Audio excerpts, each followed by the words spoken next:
Good evening. We will call to order the Corte Madera Parks and Rec Commission meeting for Monday, March 23rd, 2026.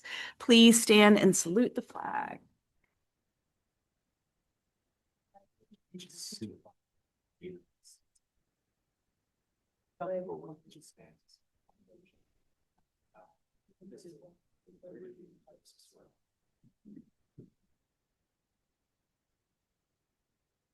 Becca, will you do roll call, please? Commissioner Hoskins. Here. Commissioner Rose. Here. Commissioner Stoliar. Here. Commissioner Zmack. Present. Commissioner Hanson. Here. Vice Chair Condaria is absent. And Chair Miles. Present. Thank you. Thank you. All right, so before we start with items on our agenda, we will start with open time for public comment for items not on our agenda. Members of the public will be given 3 minutes apiece and can either raise a hand or email public comments to publiccomment@cortemadera.gov. Is there any from the public? No, but in person, Rebecca, do we have any emailed or emailed raised hands or emailed comments? I am not seeing any raised hands, but we have no online attendees currently. And we did not receive any emailed public comment. All right, so at this time, we will close public comment and move on to our presentations. The first of which is the overview of the Parks and Recreation Department budget. Rochelle, come on down.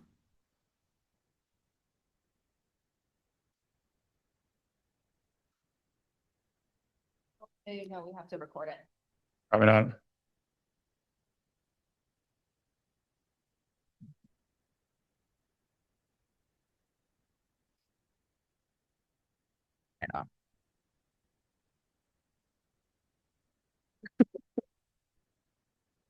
Thank you.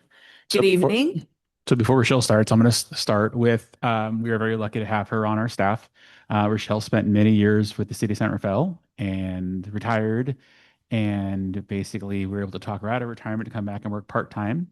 She's been a valuable asset to our department each and every day. She still gets to travel and a vacation, but we still value her for both helping out with the budget annually and just her overall guidance of 30 years recreation. I don't want to date how long you've been recreation, but quite a few years in recreation, but definitely brings a breadth of knowledge and experience with our department on a regular basis. So there you go. Thanks, Tim. Again, my name is Rochelle. I've been with the town now for 4 years as an independent contractor after 33 and a half years with the city of San Rafael, where I spent most of my time in childcare. So when I came here, it was to deal with the new childcare center that we opened a few years ago. But quickly became involved in the budget. And so I do come once a year to just remind you who I am, but also to go over kind of the big points of the budget. Not to try to get too mired into like the minutia, but just to give you kind of an overall understanding of sort of how the budget's built and how we're functioning and using it. So we're going to talk about a few things of that. Tim, you can switch. I have to put my glasses on. Sorry, I'm old. So for fiscal year 25-26, just as some background, there are 3 software systems that are involved in taking in funds from recreation. The first one is Civic Rec, which is our recreation software that brings people in to register for classes or to do drop-ins or to rent facilities, including the community center and the school properties that we are allowed to use after school. So we have that system that sort of collects the people who are coming to the classes money. And then we have a credit card processing company that then processes the electronic payments that we get. And then the town has Tyler Munis as their finance engine. And both of those 2 that we have to funnel in to what the town has. And how that happens is a manual process. There's not really a process for the softwares to talk to each other, which is standard. That's sort of how it is. So with those 3 pieces, We have the money coming in, the money being tracked that is coming in through credit card payments, and then getting reported back in the GL format. So if money comes in for childcare, let's say, it'll come through the system. After the parent registers, it'll go through the Forte system, and then it ends up as an amount on the GL spreadsheet. And then that gets manually put in by someone in the finance department. So daily we're doing deposits of cash and checks. We're running reports to show what money has come in the day before, and we're doing deposits every day and making sure that the money that we said comes in is really what came in to our system. And then weekly balancing that on what the Tyler system thinks we have in. So making sure that we collected this amount of money this week, and yeah, now it's actually showing up as revenue in the system. When we moved to the new system a year ago, Civic Rec, we decided that we were going to do deferred revenue. And deferred revenue just means that if you're paying for a class in March, but the class doesn't start until July 1st or after, that the money is just in a holding account. And then when the class starts, the money drops into our account. So it is sort of like there's like a little middleman piece, right? Where the money will go into a spot and then dump in when the class starts. And the reason that we do it that way is to, when we pay instructors, we know exactly how much has been paid and how much they're making from that, or how much money has come into childcare for that month and how much we're spending from that pot of money. So that also is a manual process, which is not super great, but that's what it is. And we're used to it now, and finance is used to it now. So we have a good relationship with them and trying to figure that all out together. So we're going to talk later a little bit about sort of where we are. It's the third quarter of the year, so we still have 3 months left of revenue that's going to come in. And I'll talk about how the deferred revenue affects that in a little bit later. I did make just a comparison chart because for the first time, we're doing a 2-year budget. And so I went backwards and looked at what happened in 2023, 24, 24, 25. Now we're 25, 26, what we budgeted, where we are, and then what we budgeted for the next fiscal year. And I think moving to a 2-year budget in this town and in a lot of towns is common.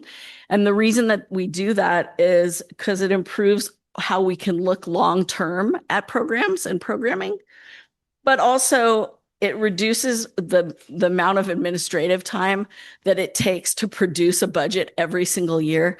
Because if you think about, we're going to make a new budget and we're starting working on it in February, and it doesn't go in until July. And then you're 6 months in and you're already starting on the next one, where if you've done 2 years, then you don't have to do that as much. We will go back with the finance director and look at where we are right now and project out like what we think is going to happen for the next fiscal year, even though that budget's been built. If there's anything big, we could make changes should we need to.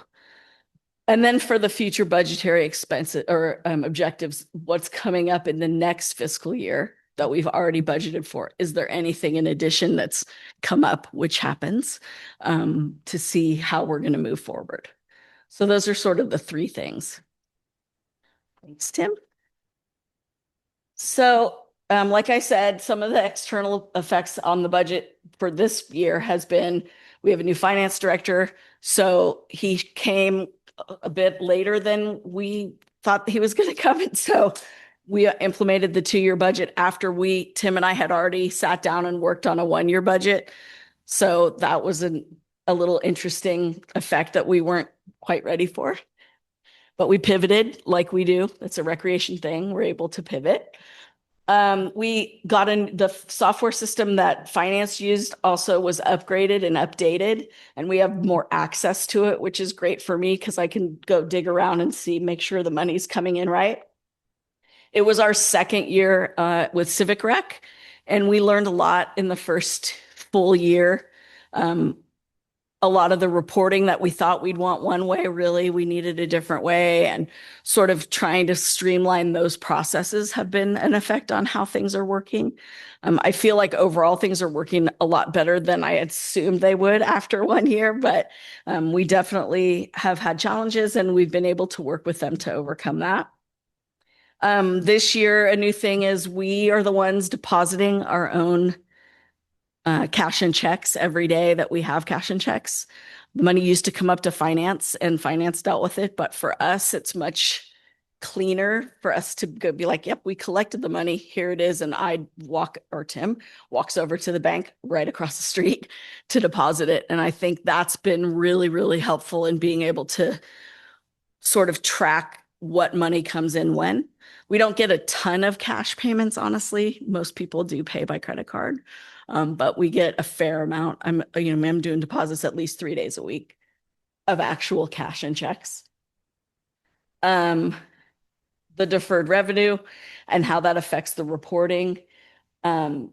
Apparently, before I came and we had deferred revenue, we just it would be June 30th and like that's the money we brought in for the year. Never mind that we had collected money in March that really was for programs and starting in August. And I'm specifically talking about soccer. So we collected all this revenue, a lot of revenue, like $1 million in revenue. And then that money now sits in the holding account so that it gets pushed forward to be able to pay the instructors that work on contract for soccer. So that's been a challenge to get people's mindset around like, oh no, yeah, I know we brought in $1 million in March, April, and May, but like really that's for August, September, and October. So, and that's a weird thing when you look at if you looked at the June 15th report, it would look like we have a ton of revenue. And then all of a sudden on June 30th, it's back to what it's supposed to be. And July 1st, then the money shows up back in the actual next budget. It's a little confusing, but honestly, it's made it much cleaner about what program and what money things goes to. Supervisors and the director are now uploading and approving contract invoices.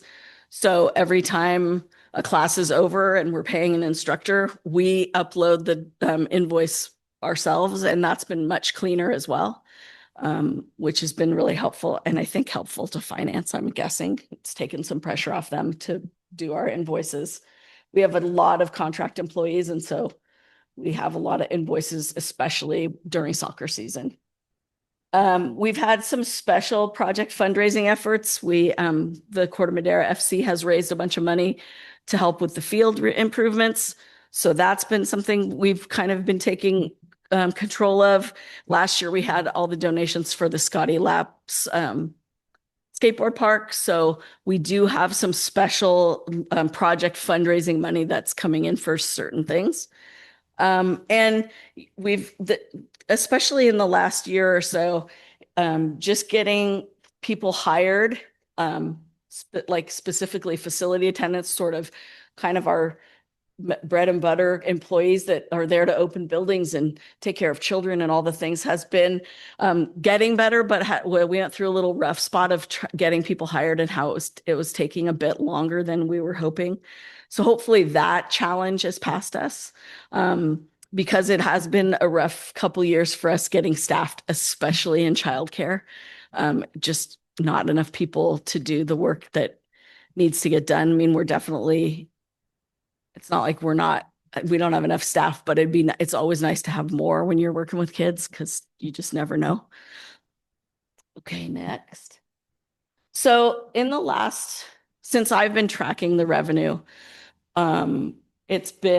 and we've also taken care of the deferrals.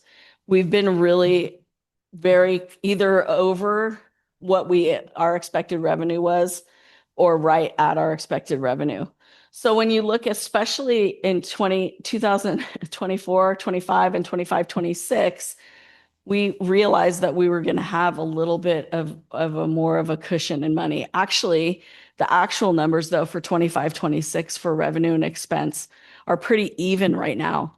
And they're revenue is at about 17% under what we thought we'd do for the year, and we still have 3 months to go.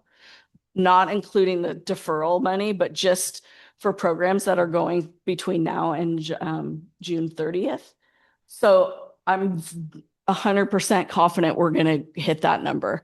The thing is, though, we put a revenue amount out there and then we also put an expense with it. But we had no idea that this year we would have more kids in childcare than we thought, or more kids in soccer and fewer coaches or less time on the fields. So it's really one of those things when you're looking at sort of how we did and how we're doing, it is sort of difficult to project into the next year. You'd think it'd be really easy, but there's things like there's fewer kids playing rec soccer and more kids playing comp soccer, or there's more kids doing kindergarten all day than there were the year before. So, and that's all of those monies are tied to each other and tied to who's working and how much those people are getting paid or how many people we're paying. So we're for the current fiscal year, we're exactly where we should be. If you think about it like it's a pie and we're 3/4 of the way in, we just have a quarter more to collect. That's exactly where we are right now. So that's really great. That's positive. That means that when we and finance made the budget, we were pretty right on with where we'd be. And then the projected revenue for the following fiscal year looks like it's going to even out more. And there's some reasons for that. And I'm going to talk about those in a minute. But what the idea is, right, is that we're in as close to cost recovery as we can. We know there's not a single recreation department that I've worked for or know about that's been 100% cost recovery ever. But we're close-ish. And I feel like the next budget is going to even out even more with sort of some of the other things we're working on for the future.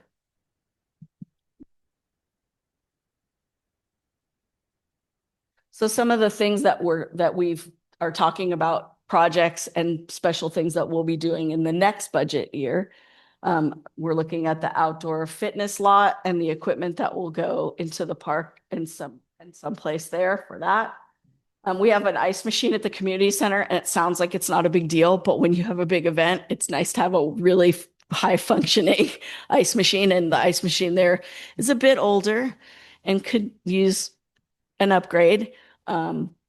So that's a thing we're working on. We'd like to install a tough shed outside the community center to hold some of the supplies when renters come in and they want to drop off plates and cups and napkins and whatever. We don't really have anywhere for them to put them except in the kitchen. And that doesn't enable us to keep doing our normal business. So to have some place where we could have a storage just for rotating stuff like that is what we're looking for at the community center.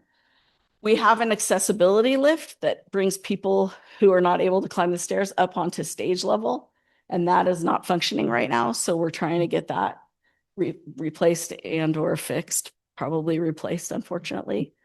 So Steve is working on that since he's in charge of the building as well. We're going to be opening the age-friendly intergenerational center. We're still working on costs for that and what that's going to be for the initial outlay. For the actual guts of the facility. And we want to hire a recreation specialist to be the person that's going to be programming the facility, like what's going where, when, and how the building is going to be used internally.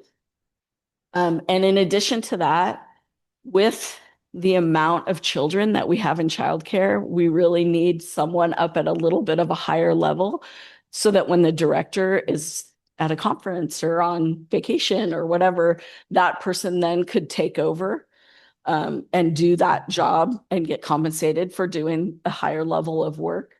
So hopefully those two positions are part of what really is going to kind of even us out a little bit.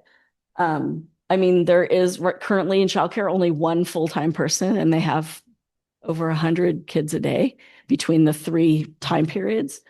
So I think those are the things that we've been thinking about so far. It's always a work in progress, and there's always some random thing that will come in and sidetrack you. But we think that even with all of this in the budget, we should be sort of even for the kind of the first time in a while, which is Excellent. So that is all I have to say about that. If anyone has questions, I'm happy to answer questions, specific questions if you have them. Patty has questions for you, Rochelle. Here she comes. Thank you. And good budgeting to be like right up there. That is a tough one. Three questions. One is, are most of the instructors and coaches and whatever paid by their fee, or is it based on the number of heads? So it would be difficult to do it based on how many heads there are. Like if you're thinking about soccer and you have a coach and you have 12 kids on the team, but the other team only has 8 kids, it doesn't work that way. The way that they pay their staff is based on their certifications. There's different levels of coaching certification. And so depending on what level they're at is how much money they make basically an hour, and they track their time both in practice and in games, and they're paid based on that. Yeah. And that's the way it is for most So all then the. a general contractor who's teaching an after school, let's say an after school class, those folks are getting percentage split, and that's negotiated with the supervisor of the program. Usually between 60% and 80% of revenue is about average. So if a class is $100, they would get $70, let's say. And if they had 10 kids in the class, they'd get $700 for the duration of the class. Okay, Yeah. because in some instances, it seems like the amount of effort and organization and everything doesn't change if there's 3 or 9. But mean, so it's kind of unfair, but I think when you're working with kids, I think the hard thing when you're working with contractors in general, they're the ones setting the fees, right? If you think about it, right? And they realize that a percentage of those fees are coming to us, and those fees are paying for our staff time, are promoting the programs and all the other things, right? And you're right, in a way, if you have 70 kids in an after school class and you're making $100 a kid, that's a lot of money compared to someone who's a coach and they're getting $75 or $85 an hour. Yeah, I mean, yes, you're right. I think in soccer's case, if we take all of their revenue and we apply the percentage, we're getting closer every year to getting what it costs us to have them there. Right? Like the field space, the time that we take to register people, the time that we take to unregister people and move them to a different class, sort of all of that, their uniforms, everything. If you look at everything in total, we're definitely getting closer to like a 70-30 split. Mind you, I mean, I did the math and figured out, oh, they're on the field for this many hours and it's this much money. And how much is that? And are we getting close? And it's close, but it's never going to be in our favor necessarily. And Civic Rec, that's for them to be able to go directly on and register? And what kind of feedback are you getting? Are people happy with it? I think so. I think, like anything, people that are used to dealing with computers all the time They're fine with have it. an easier time. There are some glitches, though. I'm not going to lie to you. I mean, I'm in there some days looking for a report and I can't figure out why it won't give me the report. Sydney and I just talked about this today. How come I can't pull up this report? I have all the same information that I had last week. Why won't it pull anything up? And sometimes you just have a box that was clicked from the last time you used it and it just messes up your whole thing. I think what's been great though is our front desk staff have gotten used to people calling in, having a hard time registering, and they walk them through it That's good. while they're on a computer too, which I think is helpful.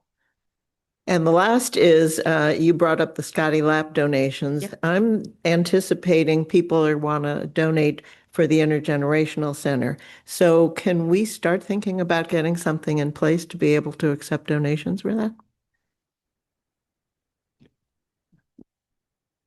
Sorry. Yes, that's easy. Just setting up a GL account like we did for the Corte Madera FC scholarship funds. That's an easy one to do. Yes.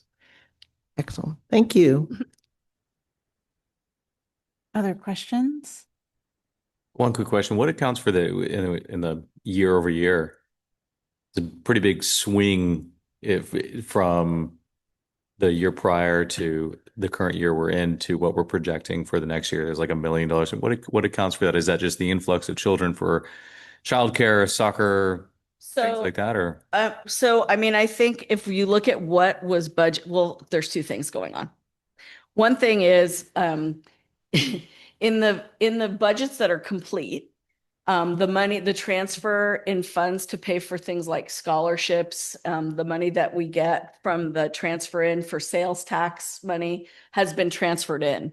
In the budget, the proposed budget, it doesn't show the same way. It might show that we're expecting to get $80,000 or whatever the amount is, but it's not showing as actual revenue until the end of the fiscal year. So it looks like, oh, we're going to bring in whatever $3 million this year, and we've only brought in 2.8, but there still is a transfer that's going to happen that will make up the difference.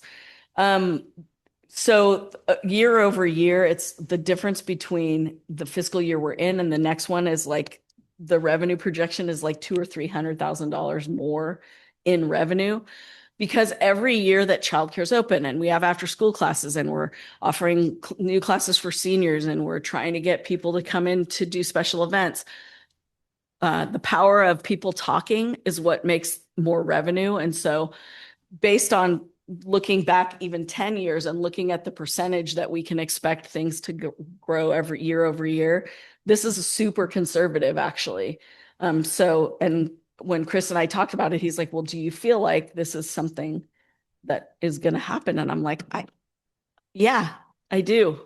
Last year alone, we've tried to cap how many kids play soccer to a certain amount because of the wear and tear on the field. And it just so happened that more kids got chances to play at a higher level, and they did some more clinics that they hadn't planned on. So that's what the extra money is from there. In childcare, it's because we had not enough staff. Well, that's not true. We had enough staff. We just didn't have the amount we would like to have on the books. And so, there was a couple weeks at the beginning of the school year, Sydney, Tim, I were out there helping them out every day. Well, we're not charging our time to their budget. So then their part-time staff cost is lower. So then their revenue looks higher. So it is sort of a false feeling of like, oh, we're going to make that much extra money, except that it's happened every year for the past 5 years. So I can't imagine why it wouldn't. Childcare is not going to close. We're not going to stop having soccer. We're going to have more adult classes. So I think that it's not as big as it looks on paper. Okay. Other questions? What, do we need to do public comment? Yes. Is there any public comment raised hands?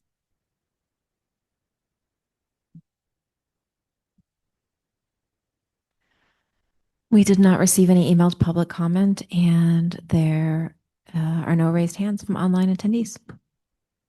Last call. All right. Thank you, Rochelle. Yeah. Right. Presentation number 2, Sydney, you're up. 2025 Corte Madera Parks and Rec Summer Activities Guide.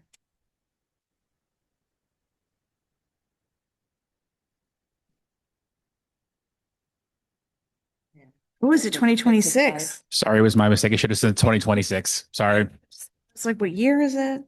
Sorry. We don't go backwards. It was 2026.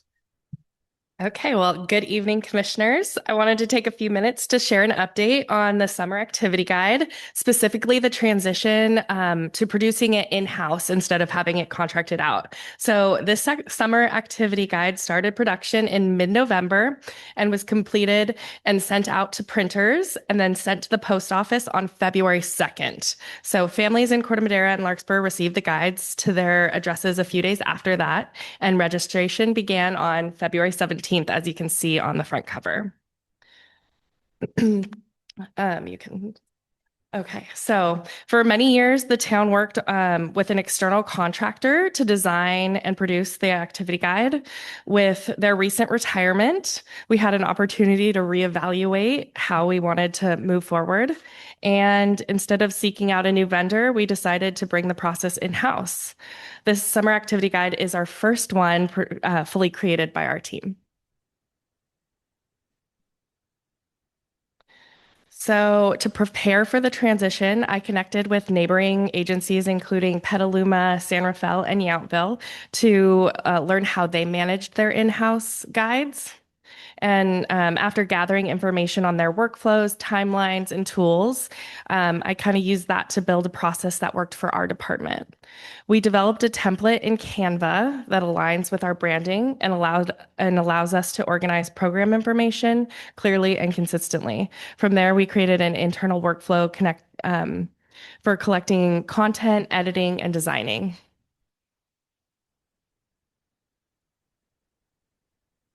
And so the benefits of moving forward and bringing the guide in-house, it gives us greater control over the design, layout, and overall presentation of the activity guide. For example, Alexandra Duran Esparza and Alex Peretz designed their pages for the Corte Madera childcare and the internal summer camps, and they created the summer camps at a glance page. I thought that giving them that ownership over the material helped with the proofreading, and then they also just did an amazing job with the design. It also allows us to make updates more quickly and be more responsive without relying on an external contractor. So we didn't have to tell somebody our edits. It just came to me and I was able to edit it, almost real time, which was nice. The summer activity guide did take me a considerable amount of time to create, but now that we have a template, I'm really excited that we have more of a process in place, and I expect it to be more efficient with each guide cycle, and we'll continue refining it over the next activity guide. Wait, sorry. So now we're starting to compile information for fall 2026. And I'm looking forward to seeing how the current template can be improved upon, and we can just keep getting it better and better. Overall, this was a big transition for our team, but I think it sets us up well moving forward. And thank you. I'm happy to answer any questions or hear any feedback you guys have. Question?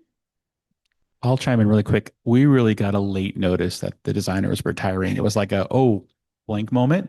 And Sydney's very modest. She jumped in, she tackled it, like literally the connection she had was California Park and Rec Society. It was great to say, hey, how do you do this? We're in a bind.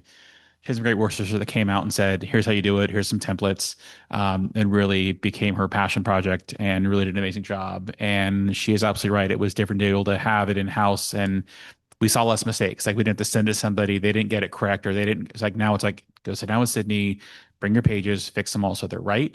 And then going forward to have the template will be so much easier to do it in-house. And it is a cost savings to us not having to have a designer do it for us. It's officially question time, then public comment time, then discussion. Any more questions?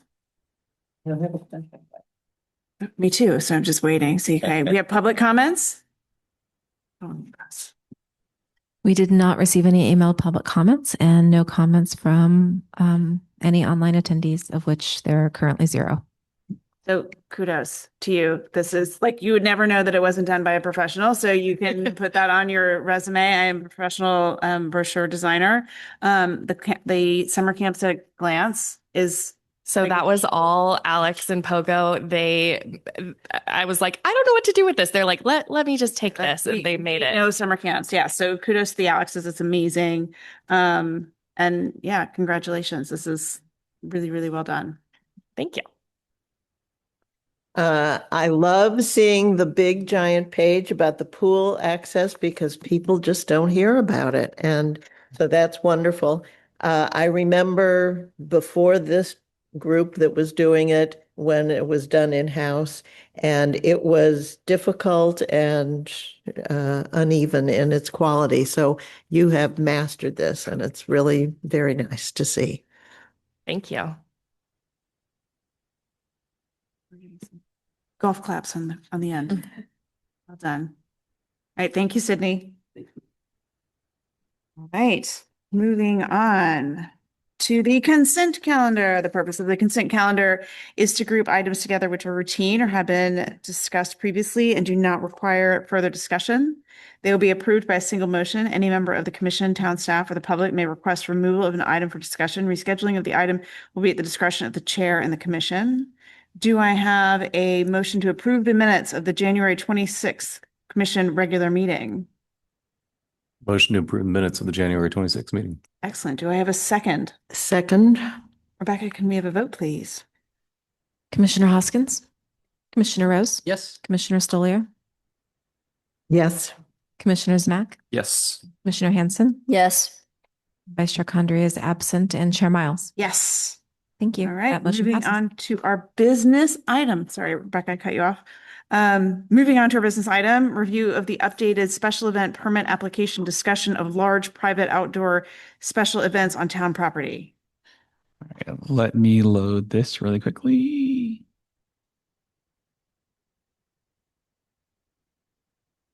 Sorry, there's a little delay. I'm not sure why, but so tonight we're going to kind of have two separate discussions. One's kind of an update on the application we needed to do anyway, a couple of new town ordinances that had to go into effect. The second discussion is going to be out about a ability for people to reserve large scale special events and the impact they have with the park. So a little summary. The Park and Rec Department receives all outdoor special event requests. So I kind of house them all. If it's anything from parades to block parties to amplified music, they all start in Park and Rec. All of these requests are usually outside of what's allowed in a park. So they're outside, basically violating town ordinance. They start with me. I kind of filter it all to get the information of what they're asking, what kind of event we're talking about, and impact.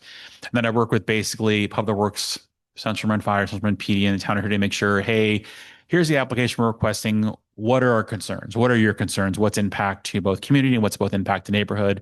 And kind of filter those requests and then basically get back to the renter to say, hey, we think this is a good idea, but we need to have these qualifications met before you can get a permit for it. Most are requests we get are small block parties for Halloween, the summer concert series in Menke Park, Oktoberfest, 4th of July, a couple every once in a while, a photo shoot. Mostly it's smaller scale events in town property. Discussion tonight is going to review updated special event permit application. And then basically second is basically standards to be included in a future special event policy for large private outdoor special events on top property. Let me go over discussion. My plan is to have that as a two-part, basically get some feedback from commission, get some ideas, come back with a draft policy in April to kind of finalize before we kind of get those big requests coming up for the season. This is the old Paul application. It's quite old. I will say it's written in, I think, Publisher from 2015. When we kind of went through this, there were a lot of things that people were asking for that didn't make sense. Standard application, no matter what, who, what, when, where, why. Like, what are you planning? What are you asking to do? What's impact? Our fees for just the application are $100 for a resident to $400 for a commercial. So that's the basic. Either way, you're paying for that application fee once it gets in. Permit fees itself range depending on what the requirements are. So basically, if they want to have a closed street or they want to have a parade or they want to have loud music, there's different fees that go along with that. And those fees are developed by the other management team as we review the application. Insurance is pretty standard, $2 million general liability, naming the town as insured. Obviously, it's a high risk event. It may go up, but $2 million is pretty much a standard overall for special events. Security deposit required, and then a general map of like, what do you think of doing, just so I can kind of have a visual of like, hey, draw something, give me some photos. So we want to meet out to look at it. It's very helpful to know what they're talking about for what they're asking. Things we kind of eliminated out of the old policy. For some reason, we asked if animals will be displayed. Don't know why. It was kind of like, are there going to be petting zoos? Are there going to be animals out? So it was a more of a general question. So we kind of removed that from the application. We moved the section on parades, races, and other events along a route. Basically, if they are going to ask for a parade, it's basically signals to me these are other questions to ask. It was a general question that didn't make sense. Will there be water stations for dispensing beverages in disposable cups? Obviously, it must have been a hot button issue back then. With our new reusable food ordinance, that's part of the new policy. So we just took that out. And there was a notary requirement. I've never had anybody have anything notarized. I don't know why we had it there. It was there. And then a kind of checklist for staff on the back end to do. The four biggest things we added is basically the waste management plan. Basically was in any event, we're going to require basically to prove and show me a plan of how you're going to dispose of compost, recycling, and garbage from your large scale special events to your small block parties. Obviously, your small block parties, it's easier. Everyone's got their receptacles. It's easy. The larger events is a much more complicated, and we've really partnered with the Zero Waste Marine to figure out, here's some free assistance to make sure it's sorted in a large scale event. We understand 4th of July or a large Oktoberfest or a large festival is going to produce a lot of trash and compost recycling. How do we address this going forward to make sure we're following the law for our waste management plan? The second part of that is that basically they are following usable foodware ordinance. That is a big thing, obviously, coming up 4th of July, I guess in 3 months, to make sure that any vendor who's there, local restaurant, whatever else, follows the foodware ordinance to say, if you're serving food, make sure it's all compostable. Make sure that you're providing the correct supplies and not violating the ordinance that the town has adopted for these large scale events. The last two is town council's asked anybody whose vendors who are participating basically not to hand out free single use bags. Makes sense, right? Reduce the best you can. Have vendors say, we're not going to give out a single use bag, reusable bag if you can purchase, but not a single use bag. And then event transportation, looking at, hey, the reality is that these large scale special events affect neighbors, right? If you live close to the park, you live close to something, we're bringing a lot of people in. Really be conscious and say we should be advertising, hey, carpool, take bikes, have special parking, have some incentive for if you do come to events these way instead of driving your car, there's less impact to the neighborhood, less impact to the park itself. So what the new application looks like, cleaned up a lot of it. It's going to be a writable PDF when it goes into effect. The bottom right has the food and drink kind of check boxes. Worked really closely with Phoebe, our climate action committee and climate action to basically, this is the kind of an input of, okay, that's a lot mouth for to make sure that this made sense from the first page. And then we added the second page of basically, if you're doing this, give us some information. How are you bringing in compost? How are you bringing recycling bins? How are you bringing in the receptacles that are appropriate for the event? So that we basically know what's going on ahead of time. So it's not a big surprise that, you work with zero waste removal, you've worked with staff, you work with public works to make sure that you're meeting all these requirements and that you fulfill all this in your general application. So that's the update to the application. We are in line with quite a few other towns and what they asked for. I would say the only difference for Corte Madera is that a lot of times encroachment permits or photo shoots or something else lives in another department. Right now I live all with recreation. So kind of get them all and then kind of filter them out and then communicate with the applicant to make sure they're filling all their needs and working with all the other department heads. So that's the only real change, the difference between Corte Madera and everybody else. A lot of other departments touch them on a regular basis. So are there any questions on kind of the updates or how the application would work or a process would work? I have some questions on how we think about, and it's just like some different types of events that may or may not exist in the community. So like 4th of July, I feel like is the day we have the most people in the park for any one event. Is that inaccurate? That is correct. And how many people is that typically? I think I've seen, at least in the years I've been here, you have a group who comes for the parade and you have a group who leaves and stays for the festival afterwards. So I would say there's probably 1,000 people total, but I don't think they're all there at the same time. I think they kind of come and go depending on what the activities are going on. So that kind of item is obviously something that's co-sponsored by the town that would still fill into this to fill out the application, but we work very closely. We meet for almost a year to plan 4th of July of like parade route and marshals and all that kind of stuff. So that's a long running process for that planning event. Okay. But that is a free public event. Correct. For the community, mostly community members, not that we exclude anybody, but it's right about that. Okay. And we don't close off like the pickleball courts are still open, the tennis courts still open, the skate park's still open. That's still open for people to use. We wouldn't close off the entire park. There's still some spaces if people want to show up and just enjoy the park on the 4th, they can, and also listen to music. And the East Field is not used. The East Field is not used currently, correct. It's normally been roped off for a renovation. But like even 4th of July, normally there's nothing happening on the East Field. And there's nothing happening. There's no event happening on the tennis courts, for example. Correct.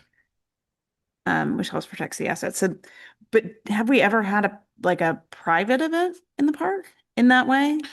So I think the last event, Rebecca confirmed, I believe was in 2015. We had the breast cancer walk that came and spent the night in the park. So they set up hundreds of tents.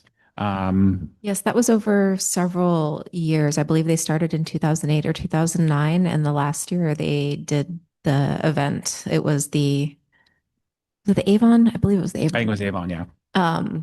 was 2015. Okay. And they did close off the field portion of the park for setup for the overnight camping and wellness center and then cleaning up the next day. So nonprofit usage. Correct. And they did pay the town. I paid for it. And we noticed the town accordingly. And it was actually brought to the Parks and Rec Commission and then brought to council for approval every year that they did it. Okay. And that was an overnight. So we were kind of in the park outside of park hours. Correct. And no, any issue with the neighbors? With these breast counts? Not that I recall, but we could always look through archived council and Parks and Rec Commission minutes and see if there were any concerns raised. They had security on site. I don't believe the music was loud except when they were welcoming people into the area as they were finishing that leg of the race. And I know that Spark did something in the park recently. Correct. And I know we also have a no amplified music rule in the Correct. park. Do we waive that for special events? So that is part of the process. They would basically come and ask for amplified music from the hours that the park's open, and then we basically would approve depending on obviously how loud it is, how long it's going to be on, or where it's going to be focused on an event by event basis. But the amplified music sound is 4th of July, Spark. Depending on where the Corte Madera concert series ends up this year, it could be in the park with amplified music instead of Menke. So could be, but those are all, we're very conscious of, like during park hours, not facing the neighbors as much as we can. So there's at least impact. Have we had any requests for things bigger than 1,000 people? We recently had one, and that's a discussion we'll have with the next one. So we recently had a request for a very large scale event. That was a concern that I had in with the renter of impact of 3,000 to 4,000 people in the park, and that's kind of spurred this discussion, which is our second half of our discussion. And we'll do some examples of what the city of Larkspur just went through with their Battle of the Dead bands and some challenges they had with a large event and amplified music and working with their chamber. So it's kind of two different discussions. Yeah. So I think that I guess my head starts to think about like, there's like the kind of events we know how to run, right? Like the big public community events that feels very Parks and Rec and kind of in line with us getting people together and being outside and all of that.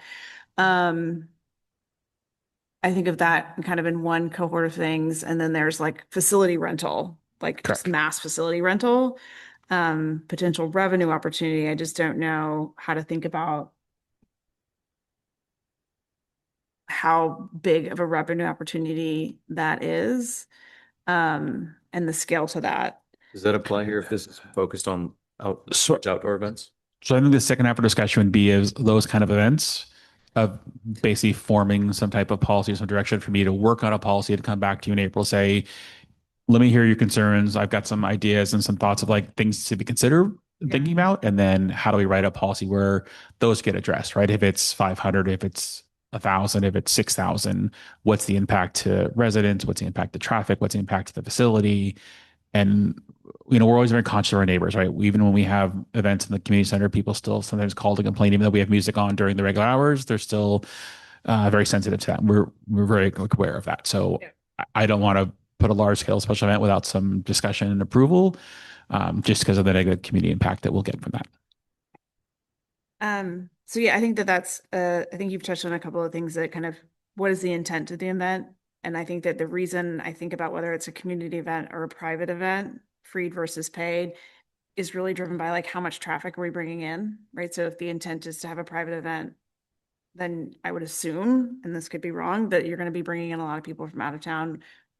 Parking becomes a challenge. Sure. I know that when we do have the circus, when they come to town, they're over by the village in that parking lot because there's parking over there, right? So then that becomes, it becomes a traffic problem over there, but it's not affecting the residential in quite the same way. So even events like the circus or the Lions Club or the energy events have to submit an encroachment parking plan before that event gets approved. So that's one of the requirements of, okay, you want to block off all these spaces, both PD and the village are concerned, like how are people coming and going? So that's something they would submit as an encroachment plan and a traffic flow plan. But I think that's that. But I think that over on that side where there is naturally a ton of parking, Okay. things in town park or in any one of our parks that are in neighborhoods, then the parking is happening in the neighborhood. And that is truly a problem for the residents as someone who lives close to the park Saturdays for soccer or bad enough to get in and out of the neighborhood. So I think that that would be kind of how do we think about balancing those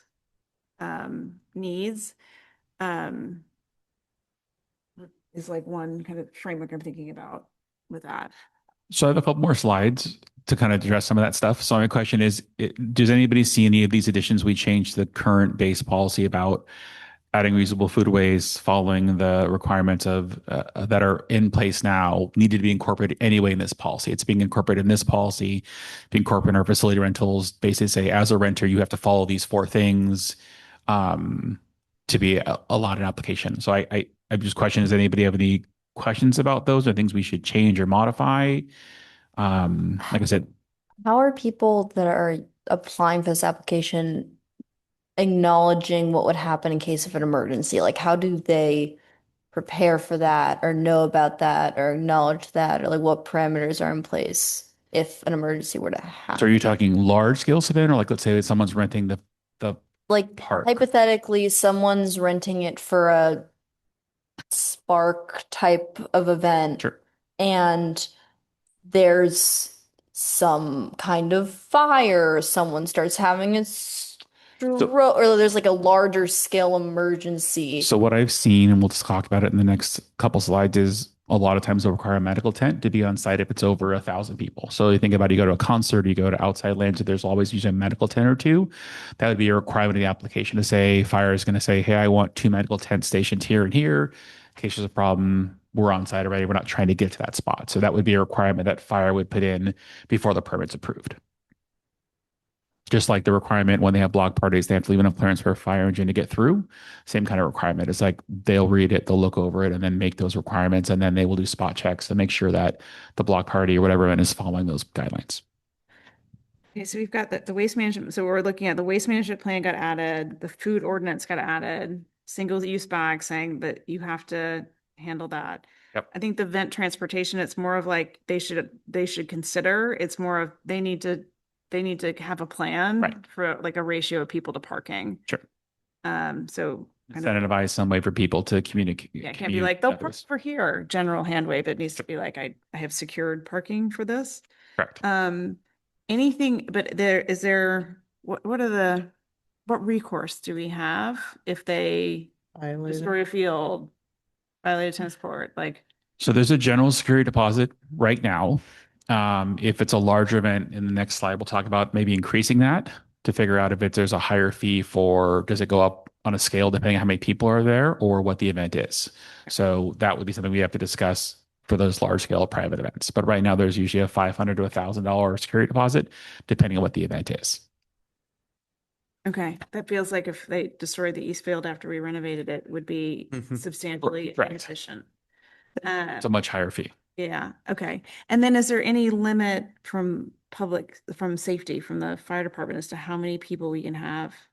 In the rec department, I mean, In in the in center. in the center, yeah, but in the park in general, is there a, Don't think so. I've never heard of a limit in the park for per person per acreage. I'm sure there's a magic formula, but they haven't give us like, hey, 4th of July can only have 3,000 people. I think with the higher number, they're going to ask, where are these people going to park? How are they going to get there? How many bathrooms do you have? Those other questions for capacity. bathrooms is another, I think we should put. Yeah. Yeah, Yeah, okay. it's on there. Bathrooms is on there, okay. Is there any special consideration for alcohol at these events? Yeah, I was about to ask about that. So basically, they have to apply to have alcohol.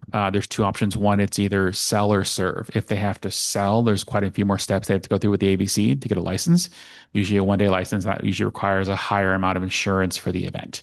So depending if they're selling or serving, we work with the company, say, look, you need to have a 1-day license ABC. Here's the contact. They're going to require the insurance. And a lot of times we really require them having a vendor sell it instead of them trying to sell it themselves. It's much cleaner who already has an ABC license, knows the rules and regulations, has a certified beverage portage ready to go, that they sell it on site. Because then it's there with This is why at Oktoberfest you buy the wristband and access, not the. That's correct. Okay. Yeah. And then by removing, sorry, Rebecca, you had something else. Just going to add that there are other more stringent requirements that go along with any event that would sell alcohol, where, as you know, from Oktoberfest, the perimeter is completely fenced off and they Yeah. have one or two controlled access points. So those are other factors that would make, that would increase the cost. We're not asking, we're just asking if they are going to have food and drink, but not alcohol specific, right? I think there's a separate part that says, are you serving alcohol? There is a section, yeah. Explain it. Need my glasses. Yeah. You're good. Okay. And then so you said we removed the animal question. Yep. But what if, What if does that mean anybody can bring animals? So Bring in I think it was for exotic animals, like bringing in petting zoos or bringing in that kind of stuff. Yeah. So currently the ordinance says no. Okay. And So normally that's a no. normally that is a no, right? taking the question off and now he's planning? Yeah. Just No, find I'm thinking about like if that's allowed, like animal waste is another consideration that we would have. Yeah. Yeah. So are there any, like, I don't know, like circus must be a special exception then? The circus with the exception that was actually the exception that was made that was approved by the village because it was their property. It was their Okay. event. It wasn't our event. It was not their I property. think it was required to not have live animals. Oh, really? I believe. Oh. Yeah, no, that was a big deal with that particular circus was it's a family circus that does not involve live Right, there animals. was more because- gymnastics and stuff. Right, because people there's public concern about mistreatment of animals associated with circuses. So that was one of the vetting processes when they came to town was that no live animals. Okay. What's the cancellation and liability part of this? Like if someone were to fill this out and then like, security deposit wise, like what's the cancellation liability? So I think it Sure. depends on the event. So it depends on basically there's a lot of staff time put into it. It's a different cancellation than if it's just a block party, right? The block party is not going to affect our staff time. It's like we've already done the application. Right now it's usually 30 days. For the large events, usually 90 days because they're planning these events a year in advance. So they're really sinking a lot of money in advertising and tickets and everything else. They're not going to want to cancel that short notice because they've invested so much money into it. I think the circus was the only one who was questionable until the ticket sales picked up. They were okay to go because it was a large production. But I think it's a discussion we have with the larger event we talk about next of, at what point do we keep a percentage of the deposit? Like if they cancel 30 days out, we keep a percentage, or they cancel 6 days out, we keep a percentage like we do with the class right now. If they're 14 days out, they get their full money back. But if they're after that, then we keep a percentage. So that'd be something to discuss on a policy to develop in our second half of our discussion. Because it is a lot of time and it's touching a lot of departments. It's a lot of work. And then you plan all this and all of a sudden they bail on you. It's a lot to deal with. I have a quick question. Currently, how is it approved when someone apply? Like, is it brought here first and then to town council, or like how? Currently, the smaller scale events are not. They're brought to me, and then I would basically circulate the questions I have for the rest of the management team. They would get back to me with the requirements they need to do, and then it's approved that way. And then I write basically a day of application, or day of permit for them to have in case somebody says, "Hey, did you get a permit to close your street, or did you get a permit to do this thing?" So basically, that's the approval process. But in our second part, we're going to talk about the bigger events in past have come to commission for approval, have come to council for final approval, just because of the scale and the impact to the community and the neighbors. How do people know how far in advance they need to submit their permit application? It says on the website, but literally I will literally get an application and say, I want to do a large scale event next week. It's like, no, it's a large process. And I think when I get that first application, like, when are you planning on doing this? This is just not enough time for literally the staff to review it and the management to review it. It's at least a 30-day turnaround because it takes a lot of time to say, I need your final map. I need your all details. I need a discussion with all the management team to say, what are your concerns? And then enough time for them to basically address those concerns before the permit's actually issued. So I tell people at least 3 to 6 months, at least for a large scale special event where you're going to close a park, you're going to have a large facility, at least 3 to 6 months. Are those posted online or where? Yeah. They should be, yes. I can double check, but they should be, yeah. And with this update, we can update all that too. Okay. Tim, what do you need from us as part of this? We've been talking. Just any changes to what's currently here would be if any changes, not suggestions of how it's laid out or how it looks. It'll come back again when we come back in April with the next discussion we're going to have, but just of a general review and update of how the form looks. If there's things that you think it may look easier. Like I said, it'll be a writable PDF once we get this all approved. Right now, it was still an old, like I said, publisher document. They would handwrite in all their information. That's how old the document was. But an update from that. How will this, from an administrative standpoint? So this becomes a PDF and then you download it and it's editable and then you email it to you. That's the submission process. That's correct. There's no online form or anything like that. We could make the online form as a PDF once it's available, but right now it's not an option to like our picnic tables and our facility right now is a requestable online. These just require so much more detail. It'd be pages after pages of stuff they would ask. So it'd be a little harder. And one last question, on an annual basis, how many of these do you receive, big and small? I mean, are we talking like 20, 30 or? Oh, we're talking 10. 10? Okay. It's a low number. I just think that we recently had a request for a very large scale special event that we didn't feel comfortable approving. So that's why we're kind of having that second half discussion after this got updated. So I think having some definition of what it means to be large versus small, I think is helpful. That's on the next Yeah. slide. Okay. As someone who likes to find loopholes, great way to start a conversation. When it says if food will be provided to the vendor's portion, someone could in theory say no and then bring an informal third party vendor. Would it be beneficial to say something like also include in that sentence, like including free distribution or a third party vendor, so people can't really get around that as much, or no? Well, it says, will food or beverage be sold or provided at the event? So it's any way, shape, or form. Any way, shape, or form. Because then it's also the second part is you deal with the health department now. How are you handling food? How are you preparing food? How are you serving food? So that's the thing. If you're doing that, I'm going to ask you to have a health department sign off to make sure you're preparing everything so nobody gets sick and that kind of stuff. So it's literally any. It's a food. big family potluck Anything. and you're asking every aunt and uncle to bring a dish. The expectation is that you're also bringing compostable Correct. utensils and plates Yeah. Correct. and things, but yeah. Are there any suggestions for where people can source compost, like acceptable? In my mind, I would be thinking like, okay, I can look online or I can go to the store and I can ask for compostable, but it might be helpful just to have like, here's a suggestion for where you can buy these. Yeah. So the Zero Waste Marin website has a lot of information that Okay, we've directed a lot of people to, and then all the parks have the 3 belly bins for compost, recycling, and garbage. And then when we talk about large events, they will give you portable bins for the day of the event, so you have them out in additional spaces for that stuff.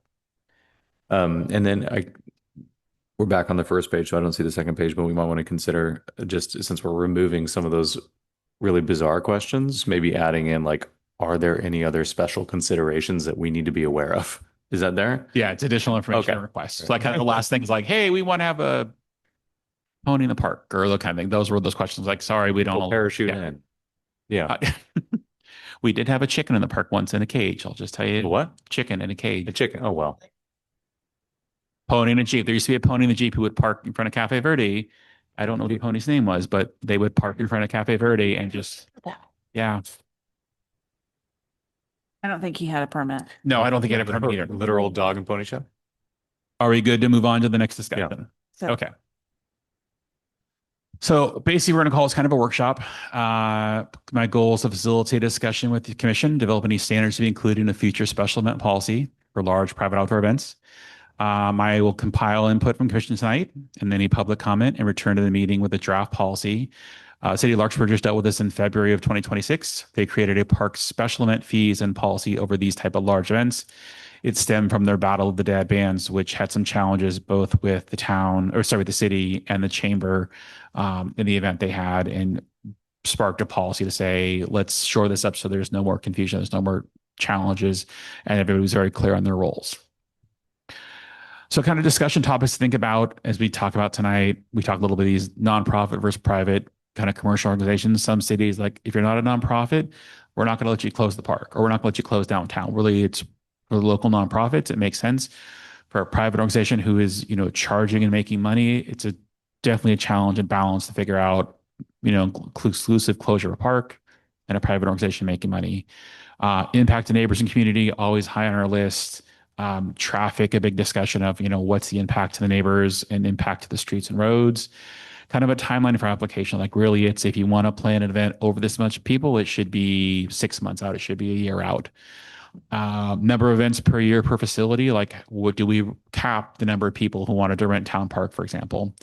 Medical requirements we kind of talked about, kind of first aid stations or safety requirements, and then additional security requirements. Obviously, if you're bringing 1,000 people in or 3,000 people in, you have a giant beer festival. There's security requirements that PD or myself are going to be concerned about having that many people in the park at one time drinking.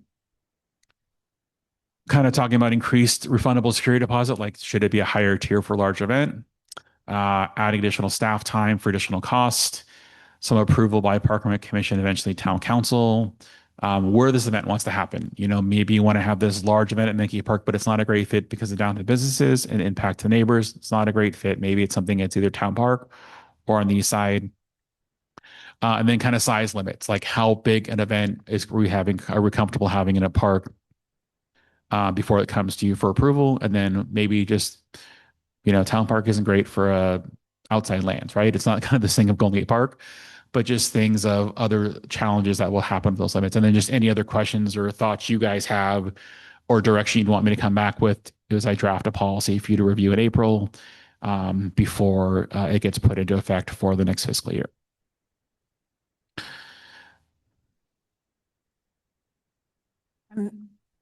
I'm reconciling the idea of, hey, if a movie wanted to come film in the park,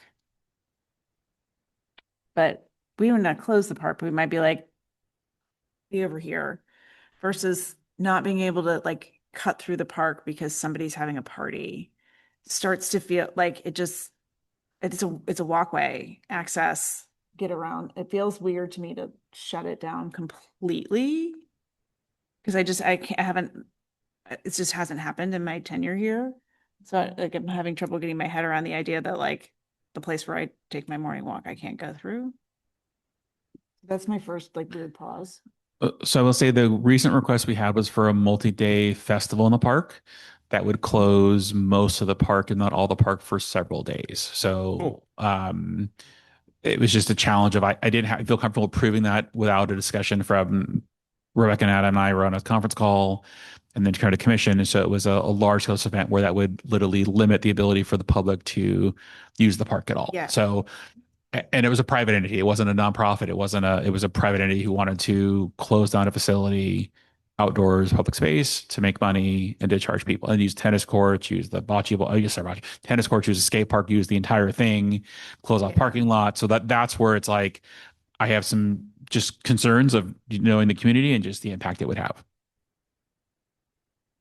Correct. Yeah, I think that verges on like How far in advance are community members that aren't associated with the event notified that they're not going to be able to use the park or like? So if a large scale special event would be approved, it would go to commission. So they have a chance to speak at commission, and then we also go to the town council for town council, have a discussion and speak then too.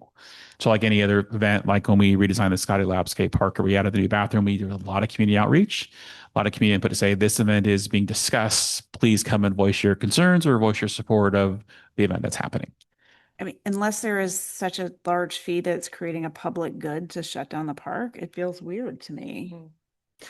Well, it does also enhance, it depends on what it is, but it could enhance the appeal of our community. It could bring in additional revenue to the businesses that are around here. So there are ancillary benefits, but I think it's a good process would be as long as it can be in advance brought to the town council and public can comment on it and there's some sort of democratic process around it, then possibly, because I think it depends on how it's received by the community.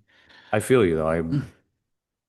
I for multiple days is hard to get out of. I just don't understand how Tamalpais functions if there's a festival happening in the park. So here's parking too. A little summary. So let's take 4th of July. So 4th of July usually starts to set up the day before. There's a half closure of the parking lot by the rec center. So it's half closed. They start bringing in either tents or tables or equipment. The next day, there's a full closure of the parking lot because it's the day before 4th. So it's final setup of all tents, any type of final layout, spray painting of booths for vendors, setting up all that kind of stuff. The day of the 4th, right? So the whole day it's closed. and the next day it's tear down. So it's not a complete closure, but it's It's not sections. closed. It's not closed. It's entirely open to the Correct. public. Walk Right. through You it. can walk through it during the whole entire setup, right? People are putting their blankets, so it's not closed to the public. Correct. It is open to the public and being Correct. occupied. That's But it is- that's an example of a public event though. Right. Just the kind of idea of like, Yeah. so if someone wanted to have a private event, you're talking about literally closing the park for multiple days, somehow keeping, you've been to outside lands, outside lands? Yes, no? I have not, Okay. but I know a lot of people that have. So if you think about that, it's like going at park, you're fencing it all in for several days. There's no access. There's large setup. There's a bigger impact to that, where you'd have the small version of that here, right? So I think that would be a definite challenge to have that type of closure for multiple days to put on an event that large in a town community park. I would be concerned about that. I would be curious how many people we have who come to a single show of the circus and literally what that traffic looks like coming into town, right? Like literally getting into a place, even if they're parking at the village or at, like, we're talking about road, like major arteries that get blocked when there's traffic on the Richmond Bridge and it takes 20 minutes to cross town. I just don't understand. Like last week. I Yep, think I was 4th about of to July say. is probably the. It's the- also, that was also in Something the of evening with a traffic. dedicated evening. I mean, there were matinees in the afternoons on the weekends, Yeah. but on weekdays it was evening. So there's a lesser traffic Yeah, I mean, concern. And I did want to also add that this particular request also included the additional facet of wanting approval to use the Neil Cummins parking lot and Neil Cummins Blacktop, which we would need to address with the school district how a request like that would be ferried. How would this impact camp? Does this mean we can't run camp? If they're in the new, There would impact, yes, there in access impact, yes.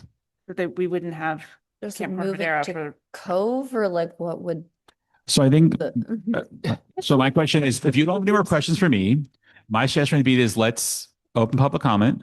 And then I would like to like some bullet points of topics you'd like to do some research for and come back with in April with some kind of best practices. I can, look at what Larkspur's did. I can look at a couple of cities that's developed this policy, and just kind of a direction of that commercial versus, nonprofit and those kind of topics we just kind of talked about. So that would be my suggestion. So we don't just.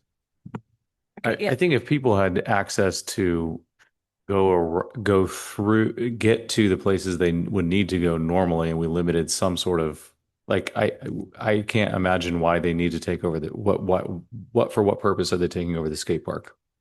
Right? Like, are there other limitations that we could put on things like this so that there is still some access to the facilities that people regularly use, and they can get from one point to another, and maybe cordon off a different area of the park. And scale. I think The it's scale of it just we need some sense of the And the scale of it time.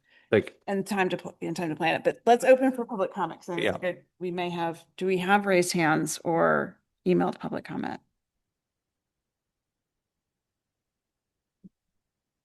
Thank you, Chair Miles. We do not have raised hands and we did not receive any emailed public comments. Okay.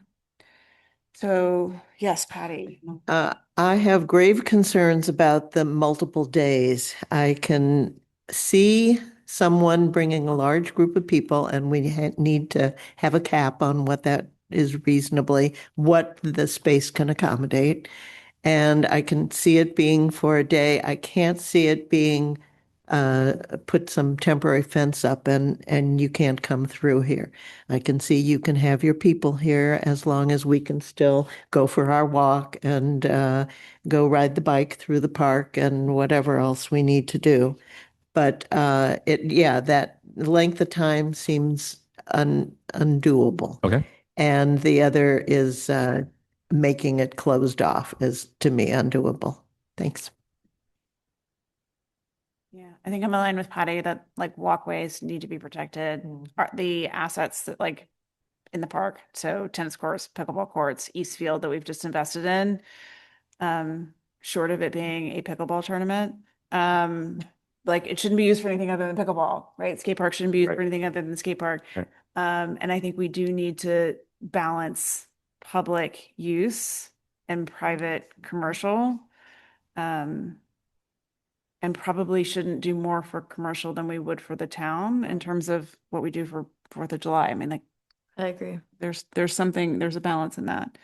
Um, and I think there should be some kind of limit to the number of people and the traffic expectations, the hours. We can't have people being late either early or evening because there are neighbors looking straight at that park all day long.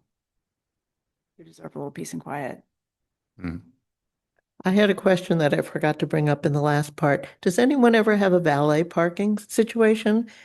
Because that really impacts the neighborhood if they're taking cars from Tamalpais and parking them in My the middle neighbor of did the one. neighborhood. I've never Used to seen, valet at the rec center? Not the rec center. Oh, Right.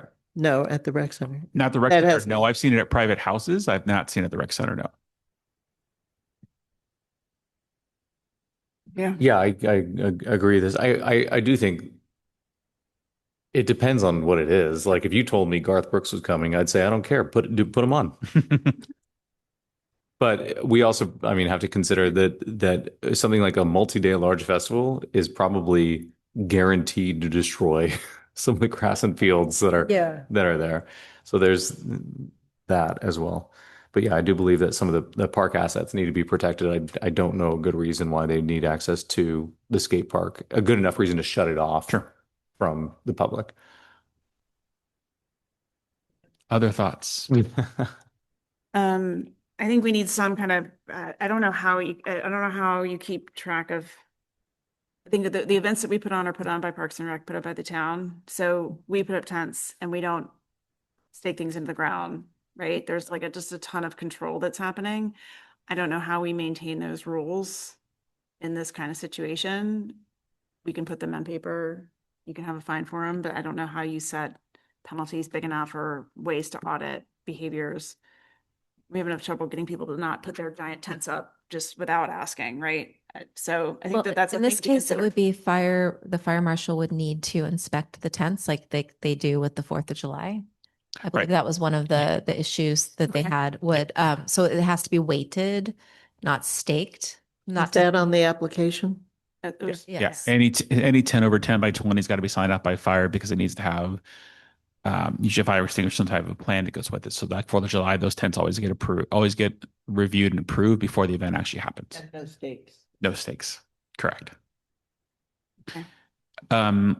What are thoughts on, I assume there's a discussion about like coming to commission for approval, like timeline, like how soon would you like to have a discussion about this before it's just like a year out? They would come and ask you like, because I mean, there's obviously give and take, right? There's like, hey, you have these discussion, these questions. They would come back with a final plan before we approve it and pass on to the council. What are thoughts on that from the commission level? So I think that there needs to be like a robust discussion at the commission level. I think we need to set a policy that we feel more comfortable with, and it sounds like we haven't had to do it before, and now we have a case in front of us that is kind of pushing on everybody's comfort zone pretty strongly. So we should set some guidelines, and maybe those guidelines are we don't do multi-day events. We don't do more than 1,000 people. Like that may be some guidelines that we come back with and say like, yay or nay, you want something that big? We've got this space over in the village. You can talk to them, right? Like designed for that kind of event. So like, I think that it's, I would think like my need for timing is less dependent on me than on all the things that need to happen once the application comes through, like going through the fire marshal, getting food and bev signed off on, like it shouldn't overtax staff to get this stuff done. And whether that's Parks and Rec staff or public works staff or town staff in general, unless this is bringing in millions of dollars into the town, like we need to protect our time. And so somebody might be able to move on a really fast timeline that doesn't work for us. So I would ask staff to come back and say, like, if we're going to have this big of an event, this is how much time staff needs. And then we build that approval cadence to that, knowing that sometimes things don't get on a meeting and sometimes town council. So we'll need to buffer for that PR time. So if staff typically needs 6 months, then we need, those meetings to be. Because I mean, if you think about it, we're planning 6 months a year already, town-sponsored events, right? So we're already planning when the 4th of July is going to be. We're already planning when Oktoberfest is going to be. We're already planning when It's how constantly we're already planning when the campout's going to be. So those events are a year ahead of time anyway. So we're having those locked in. So you'd be able to tell them, yes, you can have it on this day, or no, sorry, the date's already booked. There's 3 other events going on that day. Yeah, I think at its heart, these public spaces are for the benefit of the community. So if we are willing to rent them out for this, I think the core question is, what is the benefit? Is there a benefit to the community? What is it? Are we making enough money where we're like, this is just a no-brainer because we need this money for our community? But also, aren't the fairgrounds just a better option for a festival? It just doesn't seem like it's not purpose built for that thing. Right. I don't understand if it is a benefit to the community. It seems like just based off this discussion here too, like it could be a major detractor. Mhm. So, I mean, I think we should entertain these Sure. requests, of course, but that at the core of it, is it a benefit to the community? It should be discussed and brought to town council and available for public comment. Maybe that's something that goes on the application is what is the benefit, Sure. perceived benefit to the community? Because that becomes that kind of, at least kind of states our intent is that the use of, to that scale of an event, like, a quinceanera they can rent out the community center Right. and that's Sure. fine. And that's not a public community benefit, but they're not restricting access Right. in quite the same way. Sure.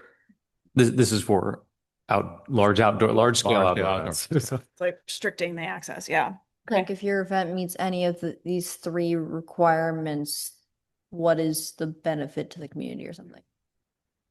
Yeah. I Like, think it could be pros, just Yeah. what is the benefit to the community? Yeah. Okay. None. So I will work on this and compare with a couple other cities who've just dealt with this. I'll come back in April. Excellent. Great. Cool. Thank you, Tim. All right. Staff updates and commissioner reports. Since we didn't meet in March, the Royal Ball happened. Sydney is here. I heard it was a great event, 135 people. I believe a couple commissioners attended. I know rave reviews, even the night of, people who were there were texting me, really has filled a great void. And I think people really enjoyed the event. And they've done an amazing job. Alex and Sydney have done really, it's top notch. People are really impressed by the event. So I think it'll be an annual event. And I don't know if it can grow much bigger because we're pretty much at capacity, but they do their best to get everybody in they can, so which is good. Town Park Playground, still dealing with a contract negotiation between the town and the supplier. The current deadline or current progress is May 1st. They're going to start doing work on the thing. If everything comes out with all the insurance requirements and all the bond issues, the plan is the first week of May to start that construction. Eastfield turf was delayed a month. It was only delayed because the sod that we had specced out could not be harvested when we needed it to be harvested. So basically, it was planned to start 2 weeks ago. Even if we harvest the sod, it wasn't going to take. Talked to Public Works, talked to the design consultant, said if you push it back a month, you'll be fine. So literally, they are supposed to start work on that in April. It is probably a 1 to 2 month construction and then a 90-day rest period. So that field will probably open the second week in August is the current plan. So it'll be shut down like it had been, but open for full use for soccer season when it starts in August. That is obviously no construction delays. Couple of things. Twin City Egg Hunt is coming up around the corner Friday night, April 3rd in Larkspur. If you've never seen it, it's quite a show. Kids are crazy. They have a great time. It gives me heartburn, but they all seem to love it. We had a beautiful, there's so much. Last year we moved it to the open field, which is much better than the people running in the marsh and running the picnic tables. We had a beautiful night last year. Hopefully the weather stays nice. But that is on the 3rd at 8:30. And then on the 4th, 10 a.m. in Town Park, we have our egg hunt and bunny photos in the community center out in the back patio. That one starts at 10 o'clock sharp. So people start arriving at about 9, sometimes a little earlier to get their spots. But at 10 o'clock, we blow the horn and it is madness for eggs and a good time. Last. Oh my gosh. The flashlight egg hunt are it's hard to, it depends on the weather, right? I mean, I think we've had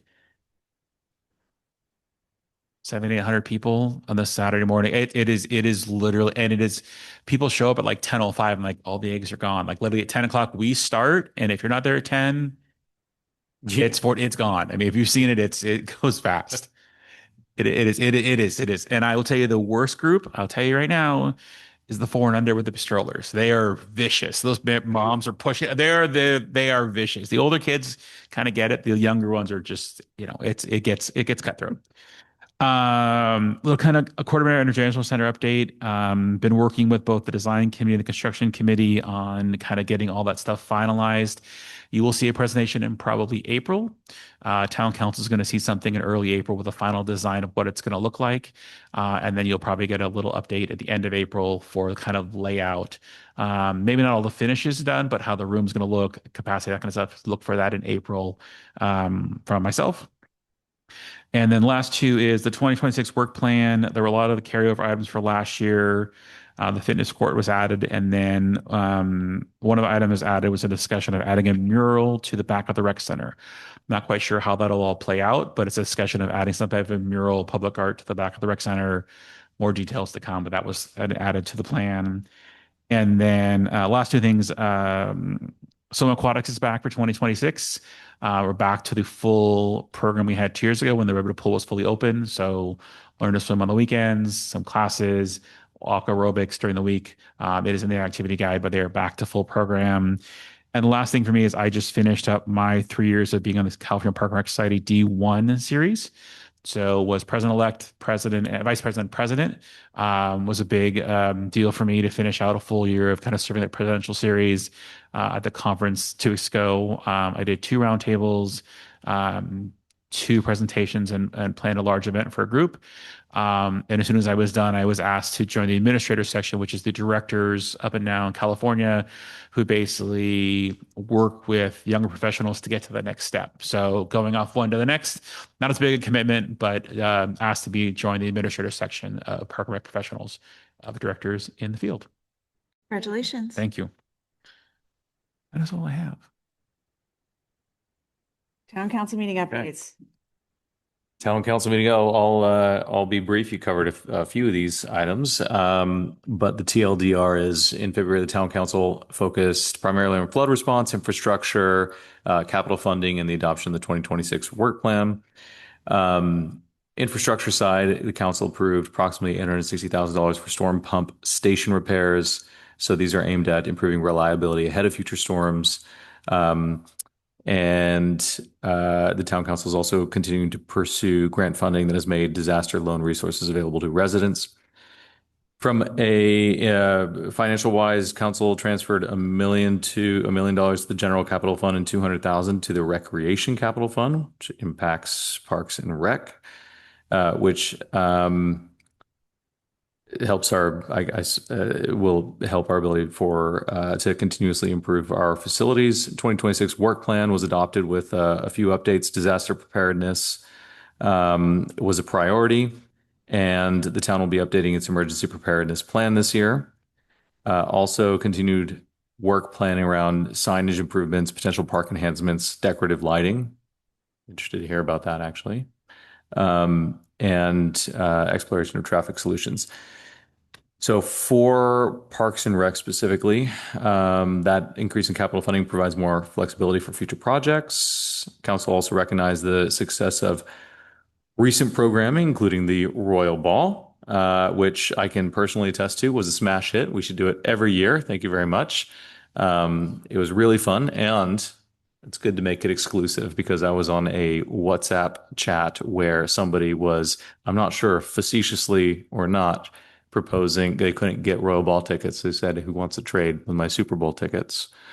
I think he had a little pressure from his other half on that one. Anyway, and then it's some facility improvements, including the work of the courtyard building. That I think that would require temporary staff relocation. So overall, the town is prioritizing infrastructure reliability and preparedness while continuing to invest in community amenities and recreation. Seems very positive to me. That's the February update. Any discussion on the Town Park Plaza furniture? I have to look at my detail notes because I prepared this at the end of February to be candidly, and then There was was No. there was There not. was not, Okay. yeah. Safe. All right. Safe Good. across. Yeah. Okay. Commissioner Hanson. Yeah, okay, so mine are handwritten, unfortunately, not in cursive. Call back.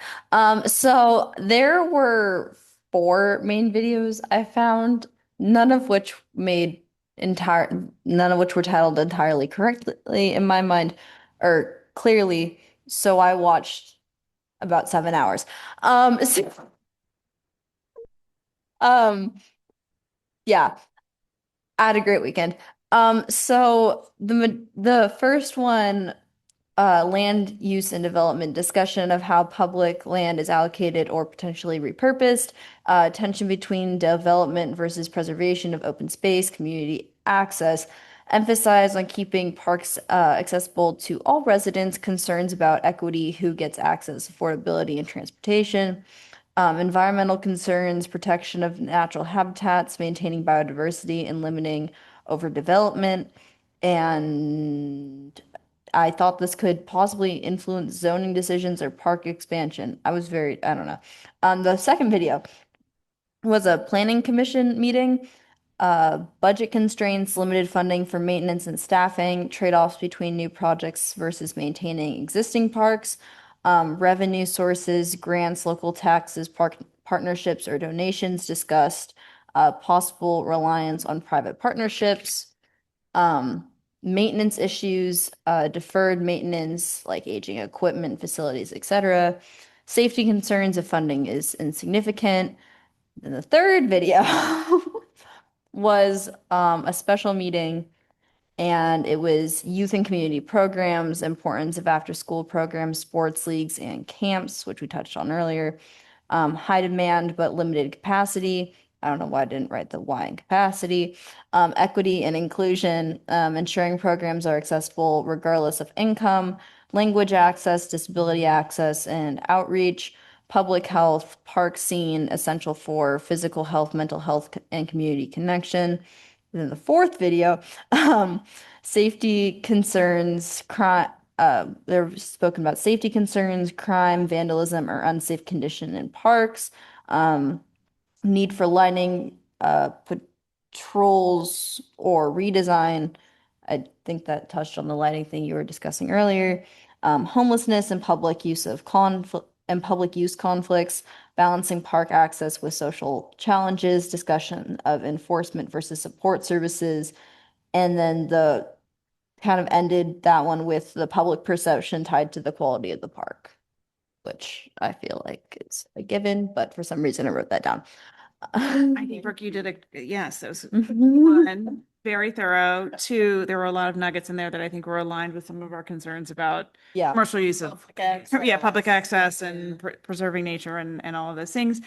I am a little heartbroken to say this to both of you, but you only need to bring back Parks and Rec notes. You don't have to bring back notes. Oh, I thought it was the whole. I thought it was. I mean, it's Yeah, so good to be part of. Most of it, I tried to find Parks and Rec stuff. You guys have overachieved, and it was really. I didn't take notes on 2P. I almost did, and then I realized that's not relevant to us. I thought it was everything. It's relevant to us in all of your videos. But Oh yeah, correct. no, we had a public speaker come to Redwood. I got it. We're great. But that's great because I think it's really nice that people pay attention to what's happening in town and bring it back. So yay for that. Eastfield Ad Hoc Subcommittee did not meet. Executive Committee, Advisory Committee did not meet. Individual commissioner updates.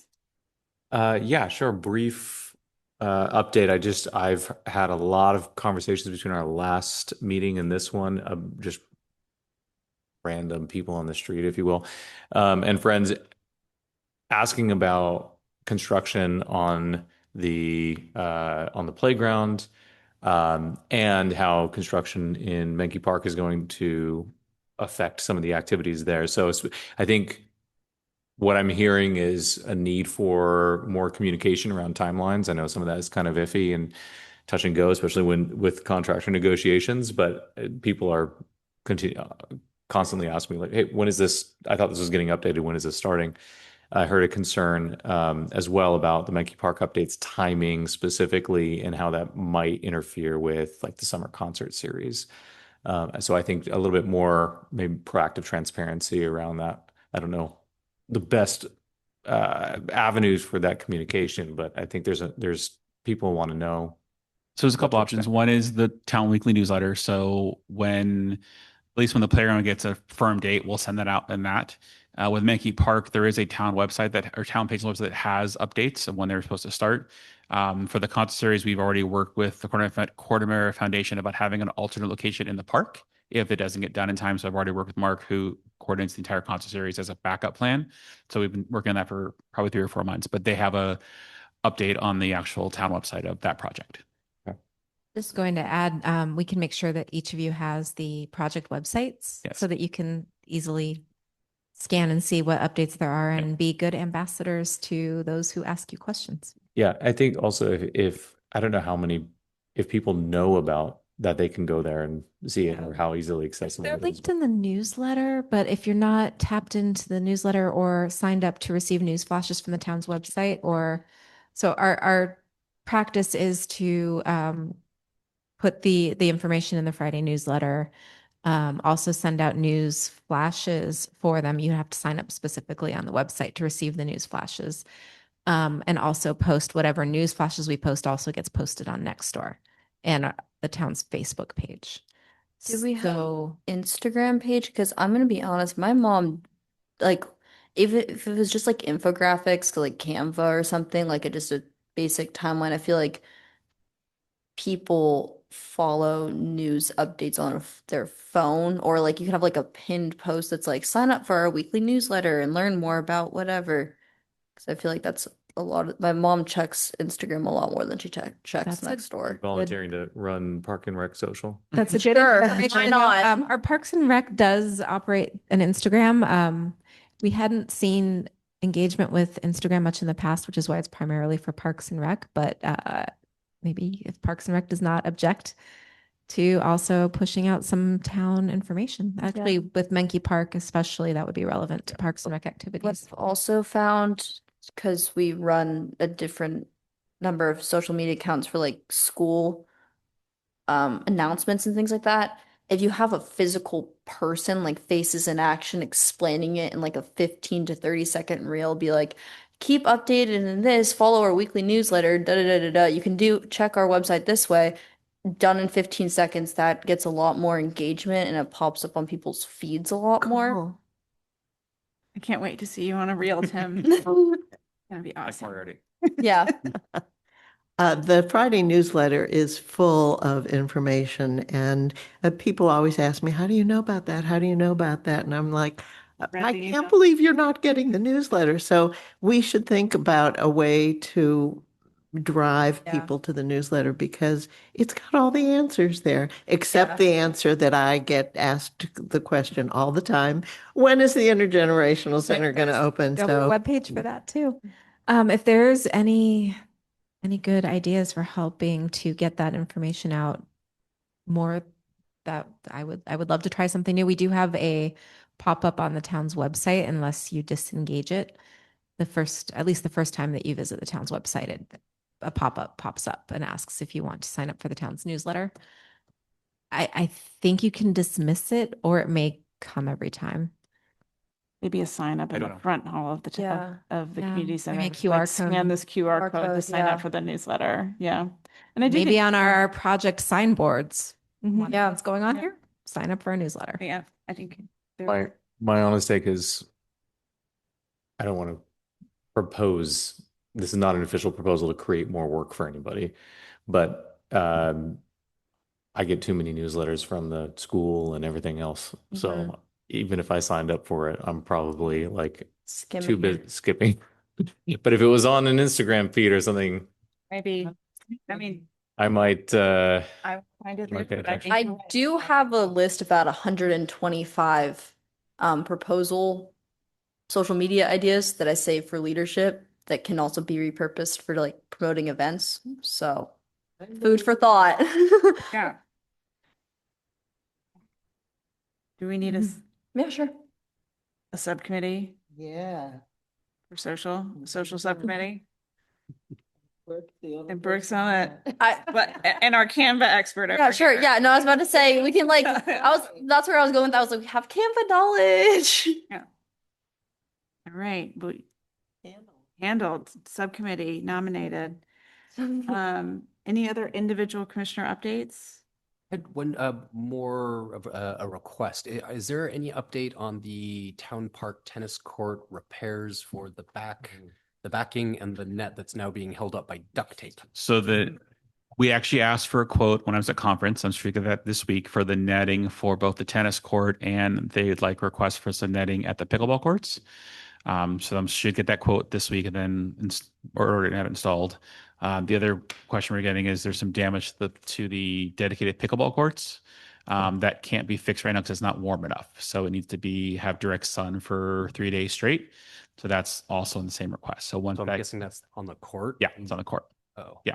Okay. Somebody had more cleats to use the ball wall instead of using tennis shoes, and gouge a couple areas. So once the sun's actually enough to stay on it all day, they'll do it, but it'll probably be closer to May is our guess. Gotcha. Okay. And But then yes, the netting, the screen wins are, as soon as I get the quote, we'll order them. Gotcha. Okay. And then the other feedback I have, was there some vandalism that took place in the bathrooms at Town Park? It seemed like some people were talking about some issues with some individuals that got in there, and Yeah, that was mentioned in was- the I part. I think it was a while ago. I like Yeah. this. Did you get any feedback from any of that? or- No, I hadn't gotten anything. I hadn't heard anything.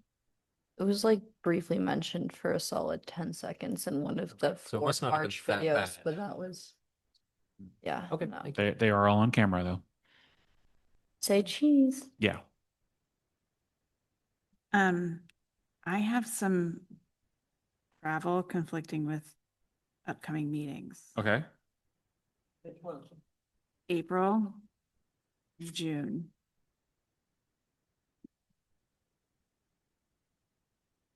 Have any possibility of going a week earlier for either or both You'd have to look at for everybody? Let me find my calendar. I know this is Rebecca's favorite things to figure out when the space is available. So the April 27th. Yeah. And what was the other one? June 22nd.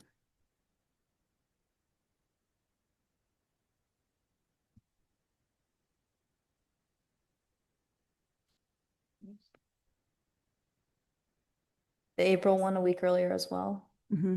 I see nothing on. That's correct. The April one I might be able, it's Cub paced up for Bark, but I could probably only be there for the first half.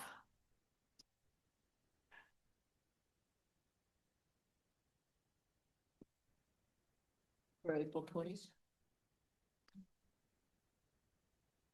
Check the July one, will you?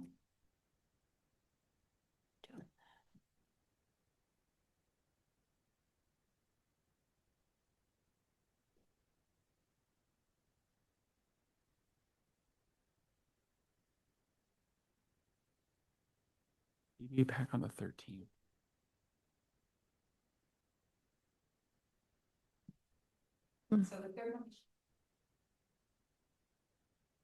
For both? 20 looks good. Does April 20 work for other commissioners? Typically. Yes, sorry. Works for me. That'd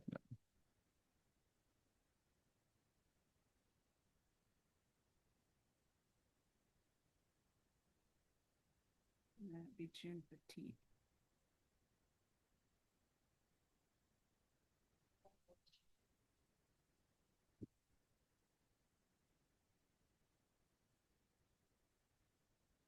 I'm sorry, you said the second was June 15th was the conflict, or June 22nd was June the conflict? 22nd is the conflict, so Yeah. I earlier in probably June. should. I think. It'd be the Monday after school gets out, so we'd need to check with everyone to see if they have any post-school exodus vacation plans. I think I have a tournament that weekend. But I June is could be back difficult to hold Monday. meetings anyways. Right, so do we want to do it before school lets out, or do we? June is just tough. I vote not during finals week, but that's a Um, personal preference. The 11th, yeah, the 11th, you're right.